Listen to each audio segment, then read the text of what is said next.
Good morning to everyone. For our scripture reading this morning, please turn your Bibles with me to Luke chapter 2, and today we'll be reading from verse 1 up to verse 20 of this passage. Luke chapter 2, verses 1 up to verse 20. And this is what the Word of God says. And it came to pass in those days that there went out a decree from Caesar Augustus that all the world should be taxed. And this taxing was first made when Cyrenius was governor of Syria. And all went to be taxed, every one into his own city. And Joseph also went up from Galilee out of the city of Nazareth into Judea unto the city of David, which is called Bethlehem, because he was of the house and the lineage of David, to be taxed with Mary his espoused wife, being great with child. And so it was that while they were there, the days were accomplished that she should be delivered. And she brought forth her firstborn son, and wrapped him in swaddling clothes, and laid him in a manger, because there was no room for them in the inn. And there were in the same country shepherds abiding in the field, keeping watch over their flock by night. And lo, the angel of the Lord came upon them, and the glory of the Lord shone round about them, and they were sore afraid. And the angel said unto them, Fear not, for behold, I bring you good tidings of great joy, that shall be to all people. For unto you is born this day in the city of David a Savior, which is Christ the Lord. And this will be a sign unto you: ye shall find a babe wrapped in swaddling clothes and lying in a manger. And suddenly there was with an angel a multitude of the heavenly host, praising God and saying, Glory to God in the highest, and on earth peace, goodwill toward men. And it came to pass, as the angels were gone away from into heaven, the shepherds said unto one another, Let us now go even unto Bethlehem, and see these things which is come to pass, which the Lord hath made known unto us. And they came with haste, and found Mary and Joseph, and the babe lying in the manger. And when they had seen it, they made known abroad the saying which was told them concerning this child. And all they that heard it wondered at those things which they were told by the shepherds. But Mary kept all these things and pondered them in her heart. So the shepherds returned, glorifying and praising God for all the things that they had heard and seen, as it was told. Before we expound the Word of God this morning, let us first come to the Lord in prayer. Shall we pray? Father God, we come before you this morning, knowing that you are the God who sent your Son, the Lord Jesus, who stepped into history, actual, real, 100% historical, that all those who had seen him, and all who had experienced him, all those who had known this to be true, became witnesses of him. Father, today I pray that you would guide us into all the truth. And I pray, Father God, that these truths that we gleaned from your word this morning would simply burn in our hearts. In Jesus' name. Amen and amen. Stories are very powerful tools. Stories can inspire, inform. Stories can give hope. Stories can actually change a situation. Many times, there are storytellers who try to motivate by using stories. For this reason, every generation and every culture has a way to preserve a story, whether it is spoken, read, or even now, sa ating panahon, pwede nang panuorin sa ating mga television. Stories are very powerful. However, as much as they are very powerful, I believe that only the gospel story could really impact a man to radically change him from the inside and out. For this reason, I believe that Luke wrote his gospel for everyone to look at it, to consider it, and see the reality of Jesus Christ in history. Now, Luke wrote his gospel for three reasons. Number one, it is to inform the Christians, so to speak. A man named Theophilus, a Greek. It is meant to be an apologetic against the Greek mythologies as well as the Gnostics of his time. But most of all, it is a tool by which to teach Christians the death, the burial, the resurrection, the life story of Jesus, the gospel, so that they would be motivated to be witnesses of Him. In our generation today, I believe, na sa sobrang dami na ng Christmas stories that we hear, sa dami na ng versions about the plays and stories about this birth of Jesus, our generation today seems to be coming to a point where we're asking, is it true or is it real? Is the story of Jesus really true or is it mythology? Ano ba to? Child's story lang ba to? Is it a old folks tale? Is it simply a literature that we need to appreciate, inspire, and remember? Or is it something that is true, that grips our hearts, so that we may declare to the world, Jesus is born, He died for your sins, He was buried, and on the third day He rose again. Truth or myth? Today, from Luke chapter 2, verses 1 to 20, I want us to explore three reasons why I know that the birth of Jesus is 100% historical. It is true. It is non-negotiably true. It is not a story that begins with once upon a time. It is fact. It is reality. It is true. The aim of today's preaching is simply this. If Jesus is true, then we can share Him to others. We can converse to others. We can tell others, this is what Jesus did. Can you imagine the God of the universe stepping down into history, dying for sins, being buried, and on the third day rise again? That whoever believes in Him should not perish, but have everlasting life. Today, my intent is to simply explore three truths from Luke chapter 2, verses 1 to 20. Maybe you're saying, teka lang, tatlong truths lang ba? Tatlong reasons lang ba that Jesus is real? Well, in Luke chapter 2, verses 1 to 20, three ang emphasize natin, but there are thousands of proofs that Jesus is real. But today, I want to emphasize three simple reasons why I know that Jesus is true. Do we look at these things one by one? The first one is this. I know that Jesus' birth is true because of its setting in history. I know that Jesus' birth is true because of its setting in history. Now look at your Bible sa Luke chapter 2, verse 1. Luke begins not with the classic storylines. Once upon a time in a faraway land of Arabu. Ganun ba ang opening? No? Ang sabi is this. In those days, a decree went forth from Augustus Caesar that the whole world should be taxed. Now, one thing is true. Augustus Caesar is a historic icon. People in Luke's time know that there is an Augustus Caesar. People after Luke know that there is an Augustus Caesar. We today know that there is an Augustus Caesar. Okay, sige, teka lang. Pastor, historian, baka hindi ko kilala si Augustus Caesar. Now let me remind you that we know si Julius Caesar. Tama ba? Julius Caesar. So siguro sabihin, oh yan, pareho apelyido. Okay. Yan, pareho apelyido. Si Julius Caesar was the emperor of Rome who turned Rome from a republic into a dictatorship. He was very famous. Bakit? Shakespeare wrote a play about him. But this Julius Caesar, yung life niya did not end the way that he wanted. Because on the Ides of March, he was killed by his own senators.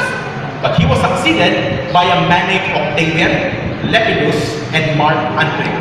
Now, this triumvirate did not last long. Si Lepidus na kicked out. Si Mark Antony and Octavian fought each other, dividing Rome into two separate factions. There is the east in Egypt and west, which is in Rome. Now, in the Battle of Actium, Mark Antony fell. Kilala niyo siguro si Mark Antony dahil sa kanyang partner, si Cleopatra. So Mark Antony and Cleopatra, they fell. Bakit? When the armies of Octavian attacked, Mark Antony, seeing that yung lover niya si Cleopatra panicked, jumped ship and ran to where Cleopatra was. That Mark is defeated. So in the end, Octavian was the only sole ruler of Rome. And the senators loved him. Unlike si Julius Caesar, which the senators hate, because Octavian loved the senators, worked with the senators were willing to make Octavian ruler of all Rome, a dictator for life. Now, giving him dictatorship for life, the senators gave him another name. The name is Augustus, meaning majestic, grand. And Octavian retained the title of his uncle, si Julius Caesar, so that we get the name Augustus Caesar. Familiar? Yes or no? Augustus Caesar is a historical fact. Okay? Number 2, look at this. During the reign of Augustus Caesar, Rome experienced unprecedented prosperity. So sabi ni Augustus Caesar, I want to expand my prosperity over the furthest regions of Rome. And title ng kanyang program is Pax Romana, or the Peace of Rome. In order to do that, he had to consolidate his empire so that he launched a census or a taxation in order the farthest borders of his kingdom, of his empire, he would know, he would tax, and he would control. One of his constituents is Syria, and under Syria is the province of Judea. That is what Luke was talking about. So in the days of Augustus Caesar, he issued that the whole Roman world will be taxed. And it is amazing that even though Augustus Caesar is the ruler of all Rome, it is God who still rules over him. It is pictured because God used that event in order to bring Jesus Christ to be born exactly where He wants Him to be born. So the point is this: Augustus Caesar is a historical fact. The taxation is a historical fact. Therefore, Jesus Christ, who was born during the time of Augustus Caesar's taxation in Bethlehem of Judea, the city of David, it is also 100% historically true. Remember, wag po natin kakalimutan yan. Many Sunday school stories omit that detail kasi boring daw. But the picture is this: Jesus' birth is set in history. So He is 100% true. The second reason why I know that Jesus Christ's birth is true, is real.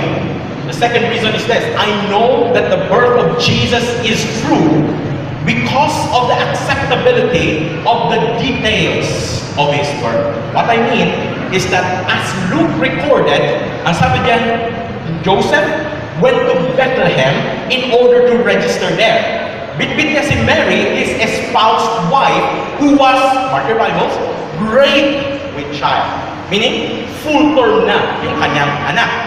And sabi diyan, when the days had come that she had to be delivered, she gave forth her firstborn. She gave birth to her firstborn son, and wrapped it on swaddling clothes, laid him in a manger, because there was no room for him in the inn. Now look at this.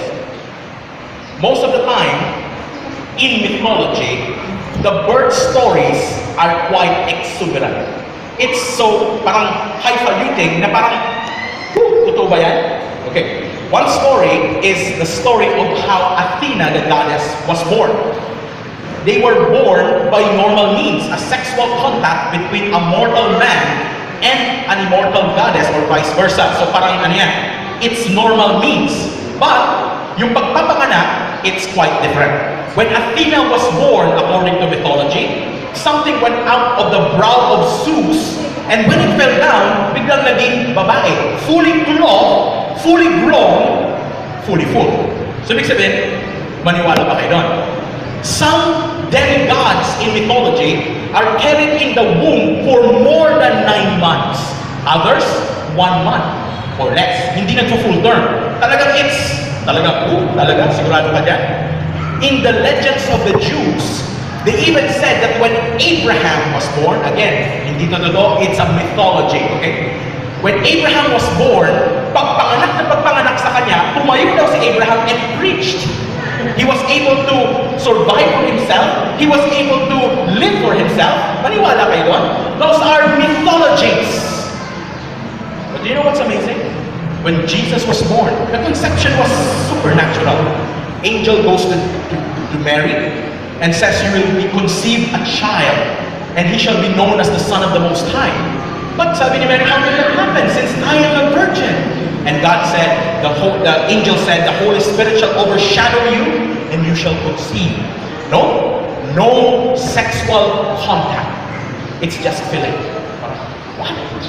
And it happened. She conceived, she gave birth, and if mythology, napaka-highfalutin ng details of the birth, when Jesus was born, it was that simple. What was done to him was done to any normal Hebrew child. And this is amazing.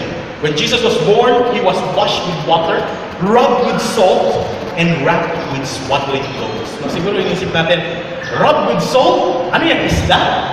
In their time, that's the only way to disinfect.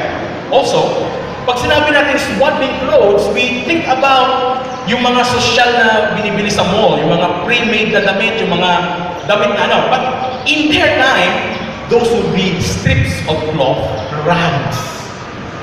And what is curious is this. They wrap their children the day that they are born as they wrap their dead when they die.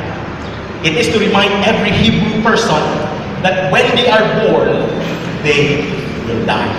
But to Jesus, it's different.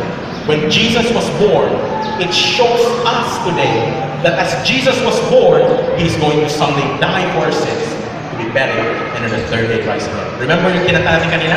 Nasabi niya, nails, spear shall pierce him through, the cross be borne for me, for you. Hail, hail, the Word made flesh, the babe, the Son of Mary. Nothing extraordinary in the birth of Christ. The details were very human, very normal, very simple. That is amazing. The only thing that is amazing is for those who realize na yung bata na nandun sa manger with ox and ass wrapped in swaddling clothes is the King of Kings and the Lord of Lords, the Word who became flesh and dwelt among us. I believe that Jesus is true. Jesus is real because of the acceptability of the details of His birth. Luke did not invent these stories. Luke did not exaggerate anything. It was a basic rendition of truth. Number 3, third reason why I know that Jesus' birth is real is this. I know that Jesus' birth is true because of the witnesses of His birth. Because of the witnesses of His birth. An event can be said as true if there are at least 2 witnesses. Okay? I'll give you 3. Number 1, the first witness is, I think, the only witness na kailangan, yung dalawa pang dagdag na lang. But yung una is this, the first witness of Jesus' birth is God Himself. Through the angels, first of all. Remember in the shepherd, in the same country were shepherds around. And these shepherds, they were shepherding their flocks by night. The angel of the Lord appeared unto them and gave them a message that are the following. Number 1, it's a message not of fear, but of great joy. Kaya sabi, I bring you up good tidings of great joy. Number 2, it is a message for all people, not for the shepherds now. It is meant for the shepherds to spread, to kalat, to share. That's the picture. The third, it is a picture of who the child is. And I want you to mark your Bibles because the child is given 3 titles that are very important. Okay? Ang sabi dyan, for unto you is born this day a Savior. Number 1, which is very important. Number 2, who is Christ. And number 3, the Lord. Now, many times, ang intindi natin ng word na Lord would be Lord as in sovereign. Diba? But the word Lord na ginamit yung angel, I think corresponds to the word Yahweh or God. The picture is this. Ang sabi ng angel is this. For unto you is born this day in the city of David a Savior, Christ, who is God. And the shepherds were awed. The child that they will meet is the child who is Christ, the Lord, who is Savior. Also, this is a message of fulfilled prophecies. Kaya nga in-emphasize na Bethlehem, for unto you is born this day in the city of David. Bakit? In Micah 5:2, that is prophesied. Nasabi is this, but thou, Bethlehem Ephratah, though thou be little among the thousands of Judah, but from you he shall come forth to me, one to be ruler over Israel. That is foretold. It is a message of fulfilled prophecy. Then the angels assembled to a choir, and sabi na, glory to God in the highest, and on earth peace and goodwill unto man. It is a message about God's glory. It is a message of God's grace and loving kindness towards man. God is the first witness. And God, with all the regalia of heaven, with His glory, with His angels, declared, my son is born, my son is born. Kailangan pa natin ng witness. The first way that God testified that His son was born was through the angels. Number two is through our scriptures. Diba? That's something that we need to rely on for the truth. So I know that Jesus' birth is true because of the witnesses of His birth. Witness number one, God Himself. Witness number two, shepherds. Okay, look at the shepherds. After the angels came, they talked around to themselves and said, let us verify these truths. Let us know whether these things were so. So they assembled themselves, they went straight to Bethlehem, they found Mary, they found Joseph, and they found a child wrapped in swaddling clothes, just like the angels said. So the picture is, after they saw the child, look at how they responded. When they saw the child and proved that the child is true, this is indeed Christ, the Lord, the Savior, they went abroad. Everyone they meet, they tell, we found Christ, the Lord, the Savior. They kept telling everyone. And everyone they met wondered about what they're saying. Wondered in the sense that someone tells you, a Savior is born, Christ is born, the Lord is born, it's something that would show you, na-strike you yung imagination, strike you yung curiosity. And the shepherds were intense witnesses. Closing dyan na sinabi, they praised God on high. So that's the second witness. God is the first, shepherds the second, third was Mary. Verse 19 says this, but Mary kept these things and pondered it in her heart. I want you to notice that. Bakit? Kasi she pondered the things that the shepherds told her. She pondered the things that the Gabriel told her. She pondered the circumstances of the birth. She kept it in her heart. She pondered upon it. And parang it's amazing that Mary did not believe agad-agad. Bakit? Somewhere in the Gospels, she found herself disbelieving that Jesus is who He said He is. And it took time.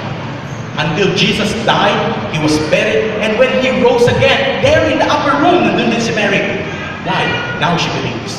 Now she knows. Now she testifies. I believe that Mary was the one who supplied Luke with the data of Jesus' birth and early childhood years. Mary was an intimate witness. Now many times ganun din tayo. We hear so many truths about the Word of God. We keep it, we ponder it in our hearts. But actually, ang totoo niyan is that if you really believe that Jesus is true, if you are convinced that Jesus is not simply a fairy tale, a story, then you will talk to others about Him. It doesn't matter if you're an intense witness like the shepherds or an intimate witness like Mary. Ang importante is that you are a witness. Look at this. The shepherds and Mary, when they met Christ, were radically changed, and they were witnesses of him. Those who find Christ, those who believe that Jesus Christ is 100% true, cannot resist the urge of telling others about him. How do we respond? How do we respond? The simple message I bring today is this: if you believe that Jesus is true, then tell others about him. If you believe that Jesus is true, then tell others about him. So let me ask you a question. Do you really believe that Jesus is true? Amen. How much? 3 reasons. Let me summarize. I believe that Jesus' birth is true because of the setting in history of his birth. I believe that Jesus is true because of the acceptability of the details of his birth. I believe that Jesus is true because of the witnesses of his birth. The whole scriptures testify, as Christ said, search the scriptures and in them you will know to find eternal life, and it are they that testify of him. I believe that Jesus is true. Do you? Do you believe that Jesus is true? The question is, do you believe that Jesus is true enough to be witnesses of him? My simple prayer to you this morning is this: search the scriptures and do not treat Jesus as a periphery to the Christmas season, but knowing that he is true, we talk to others about him. Father, we thank you for your word today. And we thank you, Father God, for the fruits of your word, that Jesus indeed is true. And because of that, we could be witnesses of him because he is true. Father, I pray that the truths that we have gleaned from your word this morning would simply burn in our hearts. In Jesus' name. Amen. In Northway, we respond in 3 ways. The first way that we respond is this: if you're here right now and you don't have a relationship with the Lord Jesus, know this first of all: it is not just a Christmas story, it is the gospel story. Jesus was sent by God. The Word was made flesh and dwelt among us. He became man so that he can redeem man. He died for our sins, he was buried, and on the 3rd day he rose again. And the scripture says, whoever shall believe in him should not perish, but have everlasting life. If you're here right now and you don't have a relationship with the Lord Jesus, we would gladly lead you to a relationship with him. And talk to us after the service, and we would gladly lead you to a relationship with the Lord Jesus. The second way that we respond is this: if you're a long-time member of Northway, matagal ka na dito, ask yourself this: do you believe that Jesus is true? And if you say yes, pagsulat mo dyan, pwedeng yes na small letters, pwedeng yes na may capital Y, pwedeng yes all caps with 3 exclamation points. And if you believe that Jesus is true, my challenge to you this week is this: talk to someone about Jesus. Talk to him. Christmas is the best time. Sabi nila, si Santa Claus, no. Jesus Christ. Sabi nila, Christmas tree, no. Jesus Christ. Sabi nila, parol, no. Jesus Christ. Talk to Christ to someone.